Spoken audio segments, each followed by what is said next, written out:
नमस्कार, बहुत स्वागत है आपका सुबह की बड़ी खबरों के साथ। मैं हूं रीनू। सबसे पहले बात करेंगे रायपुर से अहम खबर की, जहां रायपुर में आयोजित एक कार्यक्रम में राम माधव ने आरएसएस की तुलना राम और कृष्ण से की है। वर्तमान में अधर्म से कौन लड़ेगा के सवाल पर उन्होंने कहा कि त्रेता युग में राम आए और द्वापर युग में कृष्ण। वर्तमान में अधर्म से लड़ने के लिए कलयुग में संघ है।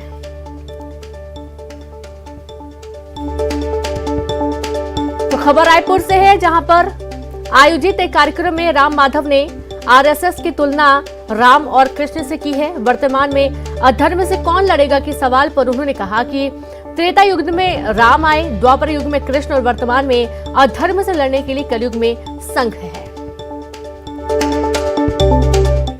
द्वापर में कृष्ण आए, यानी त्रेता में राम आए, द्वापर में कृष्ण आए, कलयुग में राम माधव ने, कलयुग में संघ है। बाय द वे, द्वापर में कृष्ण आए, यानी त्रेता में राम आए, द्वापर में कृष्ण आए, कलयुग में राम माधव ने, कलयुग में संघ है। बाय द वे, द्वापर में कृष्ण आए, यानी त्रेता में राम आए, द्वापर में कृष्ण आए, कलयुग में राम माधव ने, कलयुग में संघ है। तो आप ये देखिए कि आरएसएस की तुलना राम और कृष्ण से की गई। जाहिर सी बात है, इसको लेकर सियासत होना है।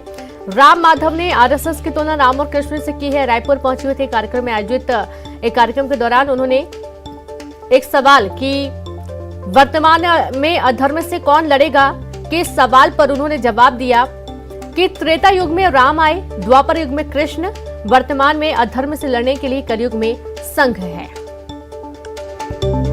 तो उनके इस बयान के बाद से तालियां गूंजती हुई नजर आई।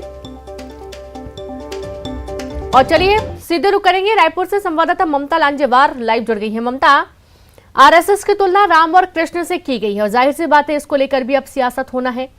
जिस तरीके से पूरे कार्यक्रम के दौरान ये तुलना की गई है, तालियों की गूंज सुनाई दी तुरंत।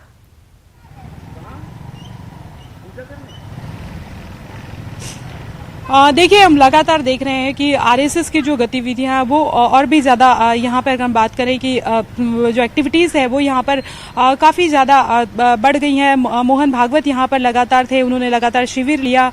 बीजेपी के राष्ट्रीय अध्यक्ष जेपी नड्डा भी उसमें शामिल हुए थे और उसके बाद में अब राम माधव आए हुए हैं। राम माधव ने एक कार्यक्रम में जिस तरीके से कहा कि उन्होंने ये कहा कि राम और कृष्ण की तरह आरएसएस है और जिस तरह से राम और कृष्ण अधर्म से लड़े थे वैसे ही आरएसएस अधर्म से लड़ रहा है।